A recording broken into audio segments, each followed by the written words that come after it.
Yan guys, magandang hapon. Bali ngayon po ay day 16 nitong ating pugo.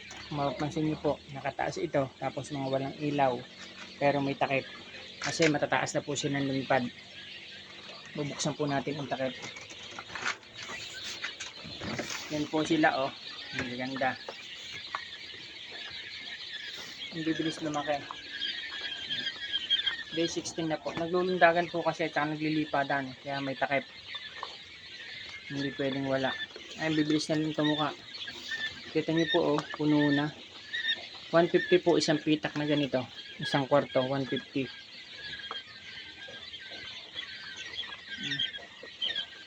Yan pong kanilang paggalaw ng kanilang alangala. Ay, kung mapapansin nyo po, ito to. Yan, lilipad na. Yung po nagalaw ang kanilang alangala. Yung po parang hinahapo. Yan po ay sign na sila po ay nagmamatured na. Pag nakakita po kayo doon sa inyong brooder, sa inyong halimbawa quail cage, yung mga ganyan, naggagalawan ng ganyan.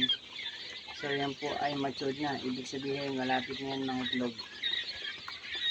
So ito po ay iniintay ko lang magpagpag ng kanilang balahibo. Dahil kapag ka po sila ay nagpalit ng balahibo, yan po ay ano na, mabilis na mga itlog.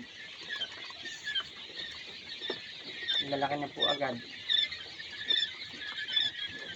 Nagagalawan na ang kanilang mga leeg. Ayo.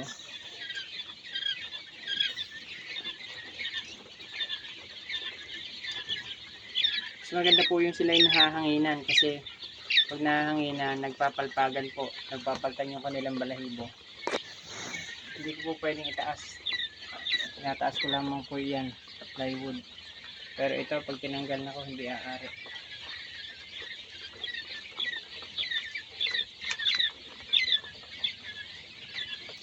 Pagkakabigay ko ng pakain sa kanila, takip, maging sa painom, takip uli.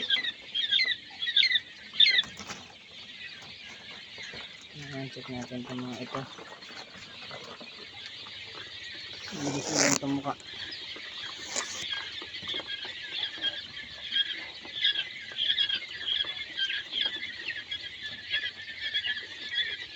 Ingay na oh.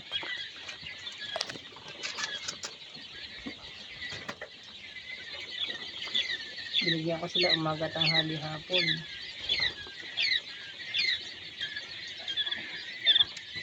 Anong patuka, ang bilis oh. Ito na lang ulit. Pugo na to, hindi na to sisig.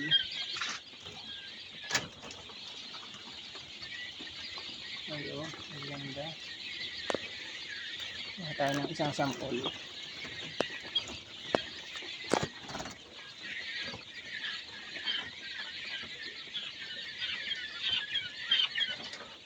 Ang laki na.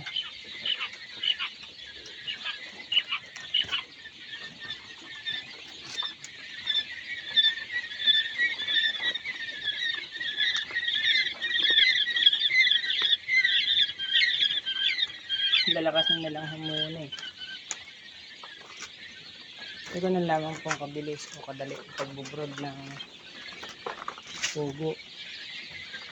Malaking bagay kapag marunong kayo mag-brood, halos 10 piso ang pagitan. Basta 10 piso ang tubo nyo. Binili nyo ng 13, pagka RTL, ang bibili nyo ay 33. Gagawin po yan. Basta bawat isa ay 10 piso ang tubo ng nag-RTL. Kung 1,000 ang order mo, ay di 10,000 ang kanyang tubo. Sa 21 days, napakaliit naman ang gastos. At napakadali. Bali nga pala, 12 po ang naging mortality nitong aking 600 na to. 12 lamang.